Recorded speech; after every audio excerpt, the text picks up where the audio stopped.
What's up? It's your boy Spiritual Socrates coming back with another video. See, I see spiritual or just isolation in two ways. The first way is when you're isolated from the world, right? You ain't got no friends. The Lord is removing you from those people is a good thing. But isolation could also mean you're isolated, you live alone.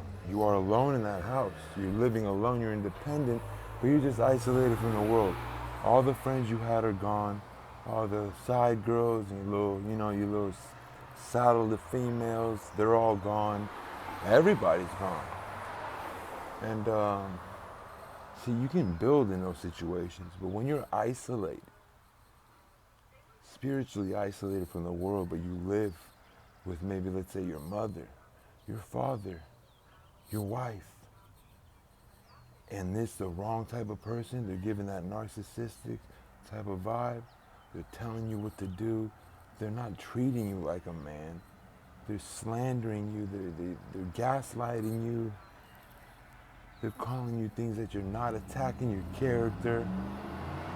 You gotta remove yourself from those people, bro. It's demonic possession. You're doing everything according to the Lord's law, statutes, and commandments to the best of your ability. You stop frequenting certain places. You stop sinning. You're doing certain things. You stop the drugs. You're trying to stop smoking cigarettes, whatever. You're trying. You're doing your utmost best. And it's that one person in that household. Let's say, for example, to you youngins, or even if you're 30, it's expensive out here. You're living with your mother and your father, right? But they ain't treating you right. Your mother's not treating you right. The most dangerous person, I don't want to say dangerous, but the most dangerous person is who thinks or they know a lot about you, your situation, and your past. They will use all those things as weapons to bring you down. You don't want to have anybody buzzing in your ear, bro. You resist the devil as you resist demonic people that are demonically possessed. I'm a 33-year-old man. I visited my family. I had to stay there for a minute. I had a certain situation with the house where I was living at. And this person, bro, I just tell you, I had to quit my job due to harassment. You know what I'm saying? They lied at the company about why I'm unemployed with them to save their own ass.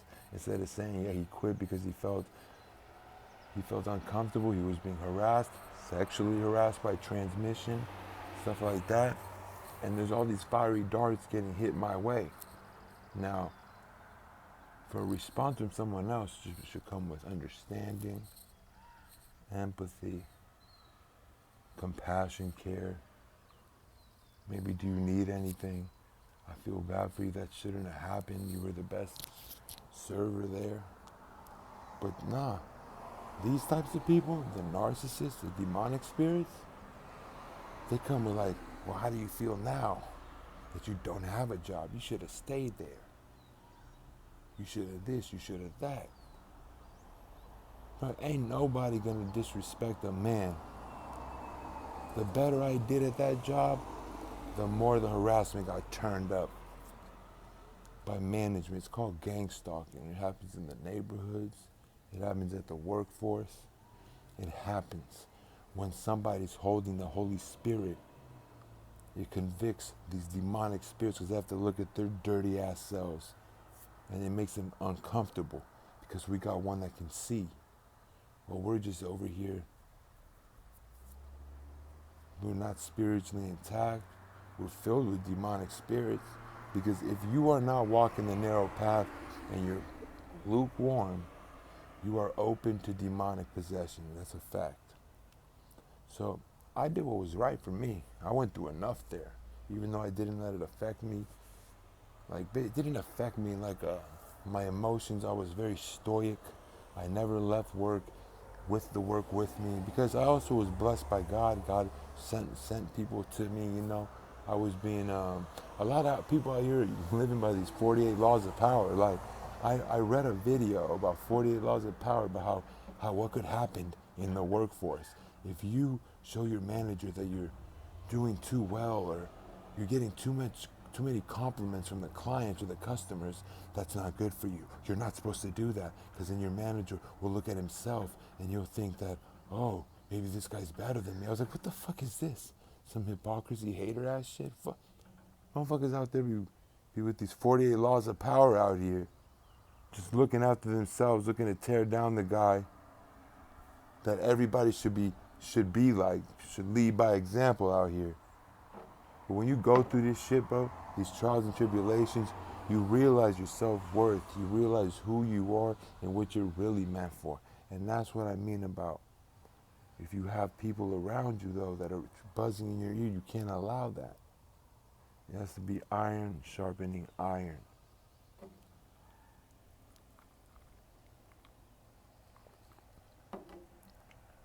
You can't be living with people that belittle you, look down on you, disrespect you, bring up the past that you had no choice but to just survive, bro. Well, listen, if someone's going to help you in any way, financially, in a friendship type of way, I was there for you. They should never say, I was there for you. You were there because you loved me, correct? When I was there for people, I did not expect nothing in return.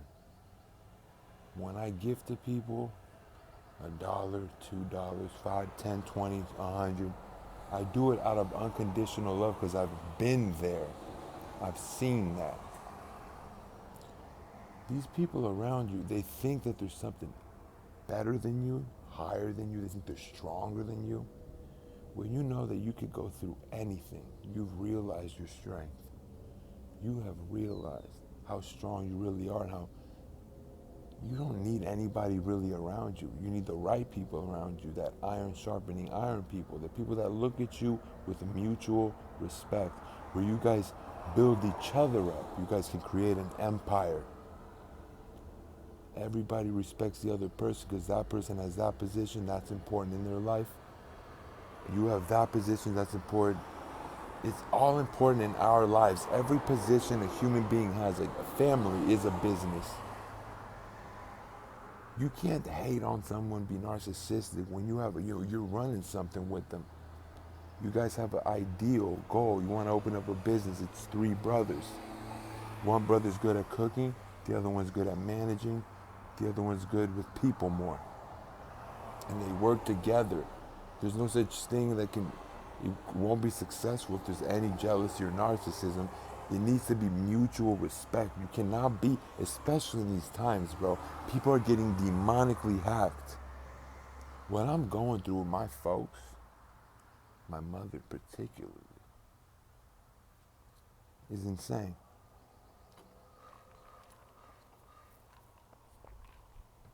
Because when you do everything you can, you work hard, bro. You always work hard, bro. You work hard. You look back at, well, what did I do to be hated on like this and spoken to like I'm a bitch, like a little child, hated on? Oh, nothing. Just improved my life. Work these fucking bum-ass jobs where they bleed you dry, especially in this inflation. You don't even got too many bills because you might be living with your folks, but your pockets are kind of thin, if you know what I'm saying. Because that's especially if you're working, if you don't have balance in life, like if you're working a job 10 hours a day, 10 hours a day, but you still have no car. You got to go live with your folks where you don't like really living. You're only making $500 a week. And the energy in the job, in the place where you work is bad. You just don't like your job. It's just draining you. So when you get off, you're not happy. That's what you must do, what makes you happy.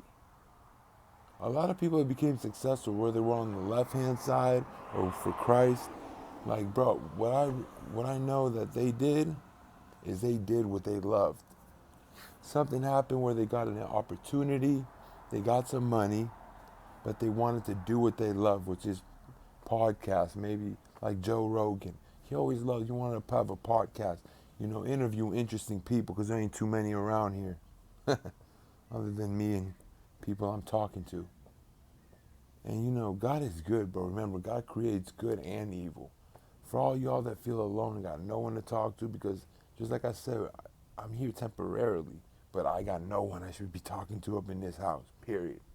Some people have old opinions about you and they'll never see you differently. Other people just don't respect your elevation, bro. I was on methadone.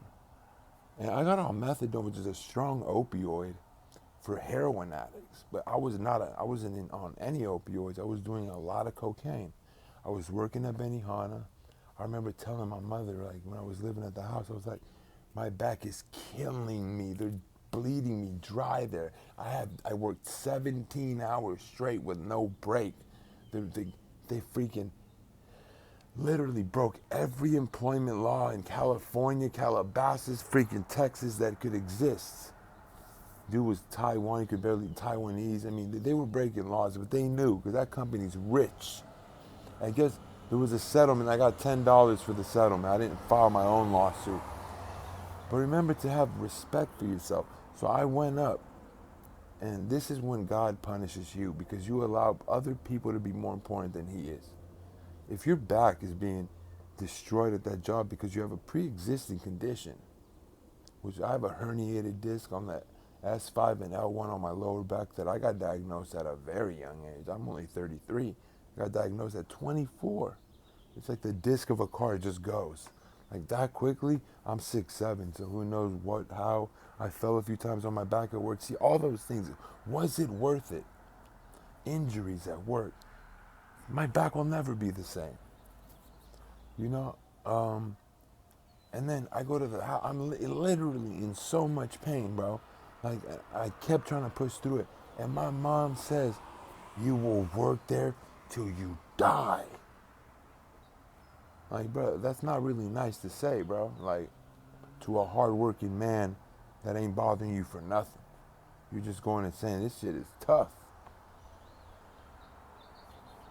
You know, I think having like a relationship with your mother as a man, nah, bro, mother's just supposed to be like a mother is at any age. Caring, loving, would you like something to eat? But don't tell your mother your business. Remember, Eve was the one that ate the forbidden fruit. There's nothing like a woman's scorn. You'll mostly find this insane narcissism in women, in the wrong women. If I went to my father, right, who wasn't around at the time, said, my back is killing me, bro. Like, I don't know what to do. This is hella bad. He would have said, that's bad, man. Like, that's bad. You gotta take, that's bad. He would have just said, that's bad. I'm sorry. He was a man of little words. See, my mom's a churchgoer, you know. I've realized these churchgoers, my dad's an atheist. He believes, though. He doesn't believe, but you know what I mean. He knows that God exists, but I think he got turned off to the church because it's a church. Instead of them just handing you a Bible saying, read it, all the last statutes and commandments, follow them, read it, see what you think about it. That's how it should be. Religion was man-made, bro. Man-made. Christ his name is Jesus Christos. That is his name. But he's going to come back. His real name is Yahweh in Hebrew. YHWH. Pretty simple. I might be wrong about the third letter. But listen, man, don't engage with these narcissists. You feel they have. My mom went on a trip to Greece. I mean, I haven't been to Greece in 5 years, bro, because economically shit's been going rough. I don't got a car right now. Y'all aren't alone out there, bro. You know your self-worth. You know how great you are. You know how great you make people feel. You help people. This dude was stuck on the road. I saw people driving by him like he was nothing. This guy was stuck in the middle of the road. So I parked my car at the Shell station, go across the street. I could tell he was a good dude. And it was an old school, like 1954 Ford pickup. It was clean. Him and his dad was working with it, working on it at home and shit. And I guess, you know, it got flooded. The engine got flooded. So we helped. And then another guy came. He was a nice guy. Introduced himself too after. And we pushed the car into the drive-through of of a mechanic shop that was closed.